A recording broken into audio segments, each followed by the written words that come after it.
എടപ്പാൾ ടൗണിൽ പട്ടാമ്പി റോഡിലെ സൗന്ദര്യവൽക്കരണം അടക്കമുള്ള ₹1 കോടി രൂപയുടെ നവീകരണ പദ്ധതി പ്രവർത്തനങ്ങൾക്ക് തുടക്കമായി.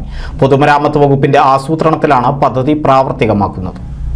മഴക്കാലത്ത് റോഡിലൂടെ ഒഴുകിവരുന്ന വെള്ളം എടപ്പാൾ ടൗണിലെ കടകളിലേക്ക് കയറുന്ന പ്രശ്നത്തിന് പരിഹാരമായി ആവിഷ്കരിച്ച 50 ലക്ഷം രൂപ ചിലവിട്ട് നടപ്പിലാക്കുന്ന നവീകരണ പദ്ധതികൾക്ക് തുടക്കമായി. പൊതുമരാമത്ത് വകുപ്പ് ആസൂത്രണം ചെയ്ത പദ്ധതിക്കൊപ്പം പട്ടാമ്പി റോഡിലെ സൗന്ദര്യവൽക്കരണവും പൂർത്തിയാക്കും. ഉയരം കൂടിയ പട്ടാമ്പി റോഡിൽ നിന്നും തൃശൂർ റോഡിൽ നിന്നും ഒഴുകിയെത്തുന്ന മഴവെള്ളം കാനയിലേക്ക് ഇറങ്ങാതെ ടൗണിന്റെ മധ്യഭാഗത്തൂടെ ഒഴുകി എതിർദിശയിലുള്ള കെട്ടിടങ്ങളുടെ താഴത്തെ നിലയിലുള്ള വ്യാപാര സ്ഥാപനങ്ങളിലേക്ക് ഒഴുകുന്ന അവസ്ഥയാണ്. ഇതുമൂലം വ്യാപാരികൾക്ക് ലക്ഷങ്ങളുടെ നാശനഷ്ടമാണ് സംഭവിച്ചിട്ടുള്ളത്.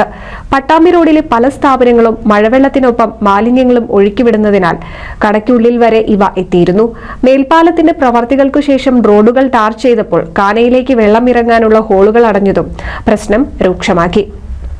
ഇതിനെല്ലാം പരിഹാരം കാണുന്നതിന് നിലവിലുള്ള കാനയും നടപ്പാതയുമെല്ലാം പൊളിച്ച് പുതിയത് നിർമ്മിക്കും. ഐറിഷ് മാതൃകയിലാണ് ഡ്രൈനേജ് സംവിധാനം നിർമ്മിക്കുന്നത്. ടൗണിന്റെ സൗന്ദര്യത്തിന് മാറ്റുകൂട്ടാൻ നടപ്പാതയും പരിസരവും മനോഹരമായാണ് ഡിസൈൻ ചെയ്യുക.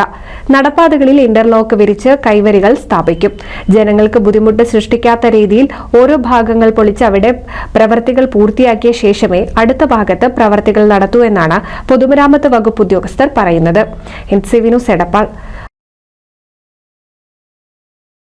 പുതുമയണിഞ്ഞ് എടപ്പാൾ കാലത്തിനൊത്ത മാറ്റവുമായി എടപ്പാളിൽ വിവാഹ വെഡിംഗ് മാൾ ക്രിസൻ plaza building Kuttippuram road Edappal.